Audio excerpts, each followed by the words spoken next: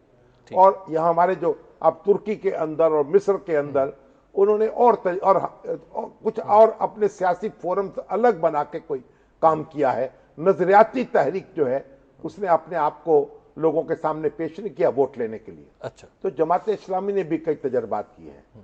اس نے آپ نے خود بھی الیکشن لڑا ہے, کولیشنز بھی بنائی ہیں, کولیشنز اپنے تنہا بھی میدان میں رہی ہے, تو کئی تجربے ہیں اور وہ تجربوں سے سیکھ رہی ہے اور سیکھنا بھی کوئی کامیاب تجربہ MMA کا اور ناکام, IGI کا اور ناکام تجربہ PNA کا. PNA میں دیکھیے ٹھیک ہے, جو بھٹو صاحب کی حکومت جو ختم ہوئی الٹیمیٹلی جا کے, IGI کا تو IGI میں پھر یعنی نواز شریف صاحب لیڈر بن کے ابھرے, لیکن جماعت اسلامی اس وقت ان کے ساتھ تھی, اور اگر جماعت اسلامی اس وقت ان کے ساتھ نہ ہوتی تو یہ تاریخ کا نقشہ مختلف ہوتا.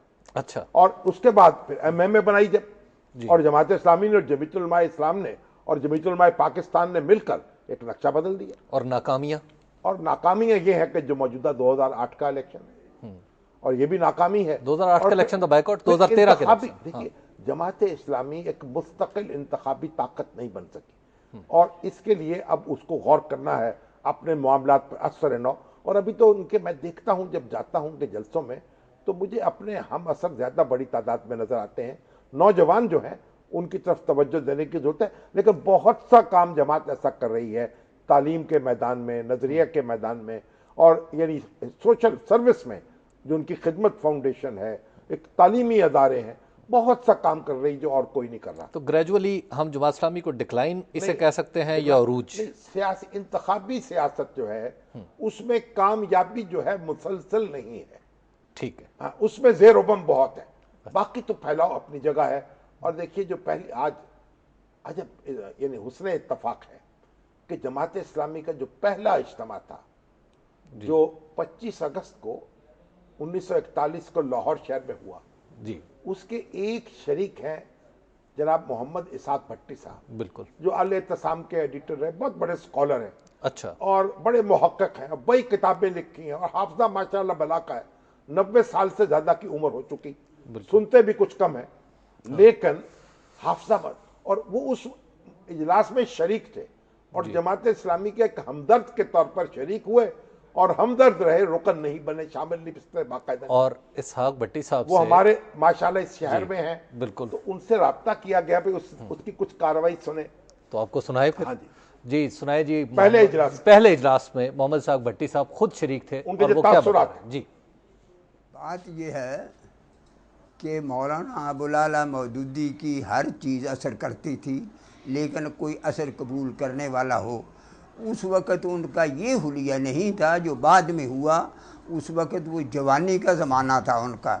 ان کی سیاہ کالی داڑھی تھی اور گورا چٹا رنگ, سفید کپڑے انہوں نے پہن رکھے تھے, سر پر ان کے ٹوپی تھی, پجامہ پہنا ہوا تھا انہوں نے, اور وہ تشریف لائے. ایک طرف سے جس طرف سے وہ آئے تھے وہ پردہ ہلا, اور اندر داخل ہوتے ہوئے انہوں نے کمرے میں, چھوٹا سا کمرہ تھا, السلام علیکم کہا, اور لوگوں نے وعلیکم السلام کہہ کر ان کا جواب دیا, لیکن کوئی ان کے لیے احترام کھڑا نہیں ہوا, نہ ان سے کسی نے مصافحہ کیا. پہلے مل چکے تھے لوگ جنہوں نے ملنا تھا. تو مولانا مودودی آئے, بیٹھے, اور انہوں نے نہایت تحمل سے, متانت سے اپنی گفتگو کا آغاز کیا.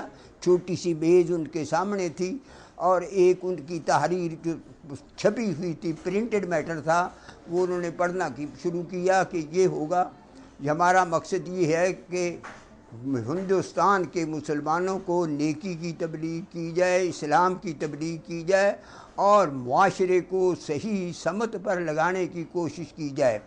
اور پھر اس پر بحث ہوئی, اور بحث کے بعد یہ گفتگو ہوئی کہ یہ جو ہوگا معاملہ, اس کا کچھ نام بھی ہونا چاہیے. اس جماعت کا جو یہ لوگ کریں گے کام, اس کا کوئی نام, کوئی ایسا ہونا چاہیے جو لوگوں کے لیے کشش کا باعث ہو. تو پھر کسی طرف سے کوئی آواز آئی, میں کہہ نہیں سکتا کس طرف سے, انہوں نے کہا کہ اس کا نام جماعت اسلامی ہونا چاہیے. چنانچہ جماعت, تاکہ اس میں کوئی مذہب یا مسلک کا نہ ہو, نہ کوئی حنفی, نہ شافعی, نہ بریلوی, نہ اہل حدیث, نہ کچھ بھی نہیں, نہ شیعہ, اسلام کا ہونا چاہیے نام. چنانچہ اس نام پر سب نے اتفاق کیا, اور یہ نام پھر مقبول ہوگا. اور مولانا نے لوگوں سے پوچھا کہ یہ نام سب کو منظور ہے. 75-76 آدمی تھے, سب نے کہا جی منظور ہے ہمیں. جی یہ تھے محمد اسحاق بھٹی صاحب جو پہلے اجلاس کی رودات بتا رہے تھے. ابھی وقت ہوا ایک بریک کا اور بریک کے بعد آئیں گے, کچھ اس پر بھی گفتگو ہوگی اور پھر آپ کے سوالات جو فیس بک, ایس ایم ایس اور ٹیلی فون لائن کے ذریعے ہمارے پروگرام میں آئیں گے, ہم انہیں بھی شامل کریں گے. آپ دیکھتے رہیے نقطہ نظر.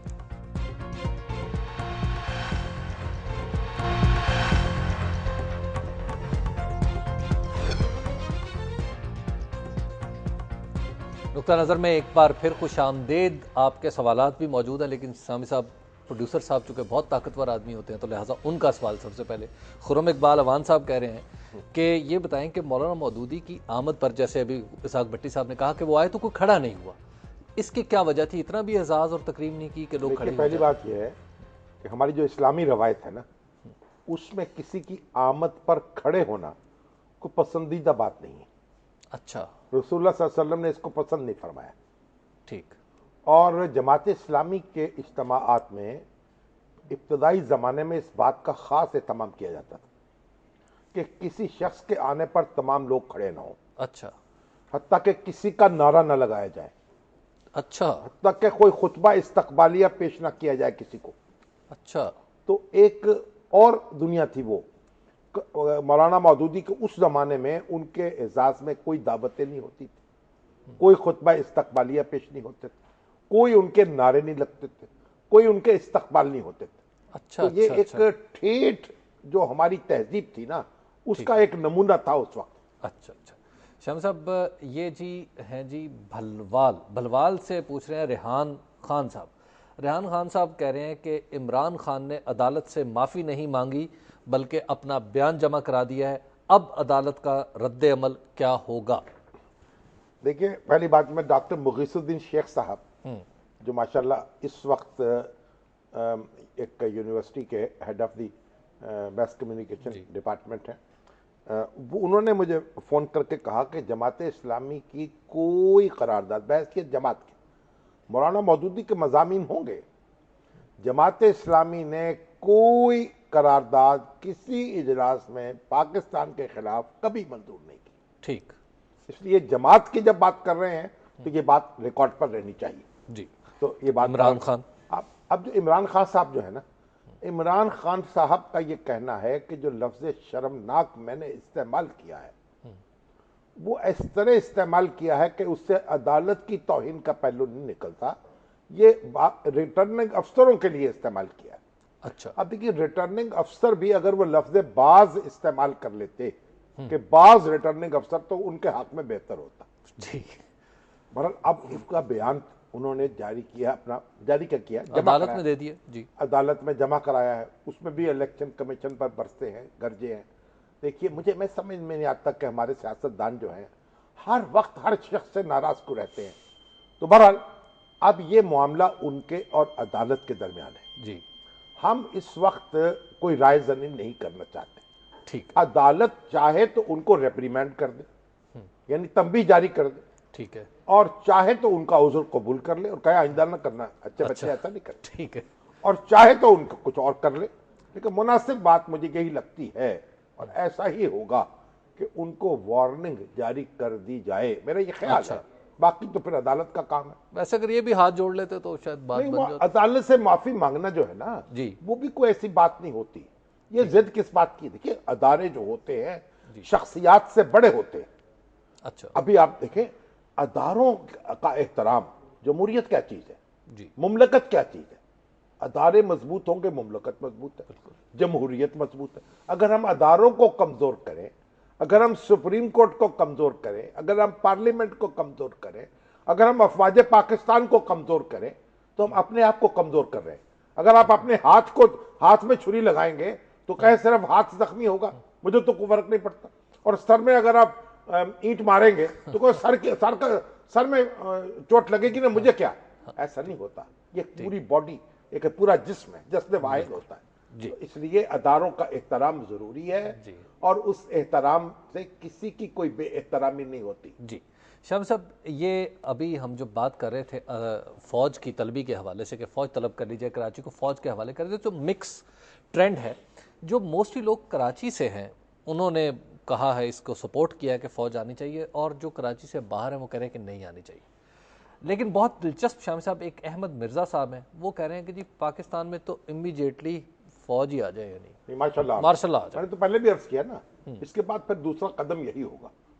دیکھیے اس میں کوئی شبہ نہیں ہے کہ ملک میں جمہوریت رہنی چاہیے، لیکن جمہوریت چلانے والوں کو سمجھنا چاہیے کہ جمہوریت کو لوگوں کو سکون دینا چاہیے، امن دینا چاہیے، چین دینا چاہیے۔ اگر لوگوں کی مشکلات کا جمہوریت احساس نہیں کرتی تو پھر وہی کہیں گے بھاڑ میں جائے سونا جس سے پوٹے کان۔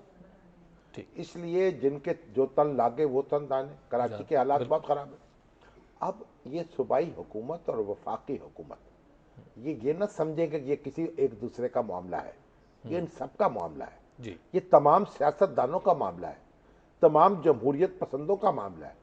بات صرف کراچی پہ نہیں رکے گی، شروع ہو جائے گی، اور تیر جب کمان سے نکلتا ہے نا، آپ راستے میں روک نہیں سکتے۔ بالکل، فساد تو جگہ جگہ مبتلا ہو چکے ہیں ہم، بالکل، اور ہمارے سیاستدان جو ہیں ان کے اپنے رویے جو ہیں وہ تبدیلی کا تقاضا کرتے ہیں۔ سیاست خدمت کے لیے، سیاست ملکی سالمیت کے لیے، سیاست لوگوں کے سکون کے لیے۔ بالکل۔ شامی صاحب یاقوت شیخ صاحبہ ہیں راول پنڈی سے ہمارے ساتھ فون لائن پہ۔ جی السلام علیکم۔ السلام علیکم حبیب صاحب، میرے دو سوال ہیں۔ 13 ستمبر 1983 بروز منگل کو مرحوم جنرل ضیاء الحق کی کابینہ نے ایک عبادت کی منظوری دی تھی، وہ تک حصول رزق حلال عبادت ہے۔ تو میں شامی صاحب سے پوچھنا چاہوں گی کہ یہ کن لوگوں کے لیے تھی، اور دوسرا کہ اسلامی نقطہ نظر سے تعلیم کا مقصد کیا ہے؟ جی نوٹ پر اب تک لکھا ہوا ہے یہ رزق حلال عبادت ہے۔ اچھا، مگر آپ دیکھیے ہمارے کرتوت کیا ہے۔ اگر صرف واعظوں سے یہ سارے کام درست ہو جاتے تو پھر اللہ تعالیٰ پیغمبروں کو تحکم دے کے نہ بھیجتا، پھر رسول اللہ صلی اللہ علیہ وسلم ریاست قائم نہ کرتے۔